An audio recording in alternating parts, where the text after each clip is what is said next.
Dengar baik-baik, terutama pemegang akaun tabung haji. Assalamualaikum warahmatullahi wabarakatuh dan salam sejahtera. Saya pegabar rakan Pesh Hassan Harun. Jadi hari ini ada satu perkara penting yang saya nak kongsikan dan saya minta tuan-tuan dan puan-puan dengar baik-baik, terutama pemegang akaun tabung haji. Bersama saya adalah Abang Syam ataupun Nur Syam bin Sulaiman. Untuk makluman lah, permulaan cerita ini 12,000 duitnya lenyap, 12,000 duitnya hilang. Jadi benda ni bukan mudah nak terima sebenarnya.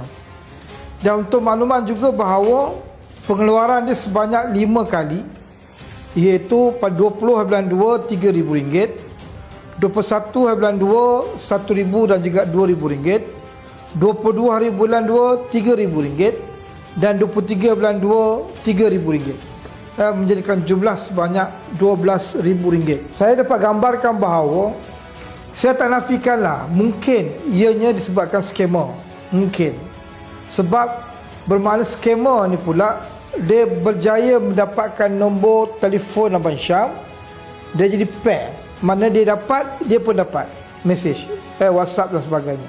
Selalu kita tengok WhatsApp je, sekarang zaman teknologi memang kita guna WhatsApp, FB, WhatsApp dan sebagainya. Dan ini digunakan menggunakan mesej yang mana kita jarang tengok. Dan akhirnya baru perasan bahawa benda ni berlaku dan sebagainya. Dan Abang Syam telah pergi ke tabung haji di Kuala Lumpur Baru, dan sesudah itu dinasihatkan untuk pergi kepada tabung haji HQ. Dan akhirnya beliau telah pergi ke sana lah. Cuma dua isu yang saya nak bangkitkan dekat sini, yang saya nak kongsikan. Yang pertama melibatkan isu kita sendiri sebagai orang yang menabung dan tabung haji, supaya lebih berhati-hati dan sentiasa melihat selepas ini. Jadi perkara ini saya tak faham macam mana dari segi safety, keselamatan kepada sistem ini. Mungkin saya kata skema tu satu hal lah. Mungkin skema ni yang berlaku dan kita pun tak faham macam mana skema ni dapat nombor telefon Syam. Saya pun tak tahu nak buat apa juga. Cuma apa yang saya boleh gambarkan dekat sini bahawa yang pertama saya mengingatkan semua, yang kedua saya nak usahakan untuk mendapatkan semula duit ni, walaupun bukan senang. Dan apabila pergi ke tabung haji HQ, mereka memaklumkan ini tugasan pihak polis untuk siasat. Apakah tindakan daripada pihak tabung haji sendiri?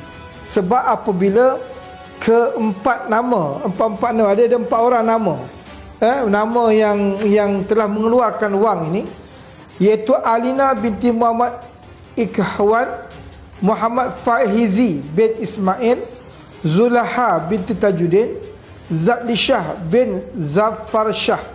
Perkara ini yang perlu kita ingat dan sentiasa cek dalam WhatsApp kita. Dan terima kasih kepada Abang Syam, sebab walaupun dia kecewa dengan perkara ini, dalam masa yang sama niat beliau untuk saya wawarkan benda ni, untuk nak maklumkan kepada seluruh masyarakat di Malaysia ni, supaya berhati-hati. Benda ni berlaku ke atas dia dan mungkin akan berlaku ke atas kita. Dan bab yang satu lagi tu nanti saya akan fikirkan bagaimana, dan mungkin saya akan berhubung dengan Menteri Agama untuk membincangkan perkara ini. Apa yang perlu dibantu, yang boleh dibantu Abang Syam. Beliau bukannya bekerja yang orang kata bergaji yang orang kata loaded, kaya dan sebagainya, tak. Beliau sebagai bilal masjid, betul tak? Bilal masjid. Nak menyimpan, nak menabung bukan mudah. Tetapi dengan mudah saja 12,000 hilang begitu saja. Itu yang saya usahakan sekarang ni. Laporan polis pun telah dibuat. Cuma sekarang ni saya tengah memikirkan apakah kaedah untuk membantu beliau untuk usaha untuk mendapatkan kembali duit itu. Bukan mudah. Kalaulah ianya kes pertama yang berlaku di tabung haji, saya minta sangat-sangatlah, mungkin tabung haji yang mendengar, wakil-wakil tabung haji mendengar berita ini, tolong fikirkan sesuatu lah, bantulah beliau, ringankan beban beliau, dan kalau boleh kembalikan wang beliau. Walaupun sukar, tetapi mungkin ada kaedah yang boleh membantu. Kalau kes ini adalah kes pertama yang melibatkan seperti ini. Mudah-mudahan apa yang saya cuba kongsikan, apa yang Abang Syam cuba kongsikan, memberi manfaat yang besar ke seluruh rakyat Malaysia, supaya berhati-hati dengan T jari. T jari ini punca T jari ni. T jari yang berlaku. Dan saya pun risau juga lah. Semua orang yang terlibat akan jadi risau. Benda ni 12,000 bukan benda yang kecil. Tetapi scammer ke whatever lah, saya tak pasti bagaimana boleh dapat benda ni.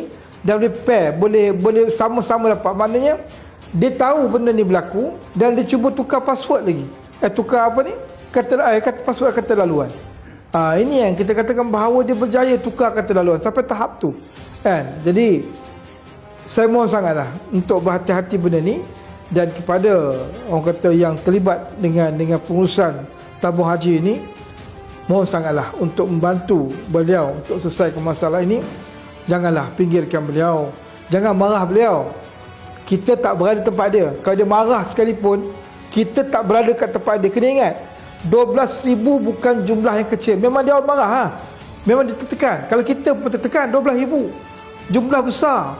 Tetapi apabila ialah jawapan tu kena jelas. Kalau sekiranya benda yang tidak memuaskan hati, memang kalau kita pun mungkin akan jadi marah dan sebagainya. Ini yang berlaku kat atas dia, yang telah pergi ke tabung haji, HQ dan sebagainya. Dia agak marah dengan jawapan yang diberi dan sebagainya. Tetapi apa pun, saya tidak menyalahkan direct pada tabung haji, sebab dia menjawab atas dasar fakta, atas dasar benda yang perlu dijawab. Cuma mungkin kaedah untuk memaklumkan tu saja mungkin kita kena perhatikan kembali dan sebagainya. Jadi insya-Allah mudah-mudahan memberi manfaat kepada kita semua. Insya-Allah. Mungkin sekadar itu saja. Sekian, terima kasih. Jangan lupa ambil perhatian perkara ini.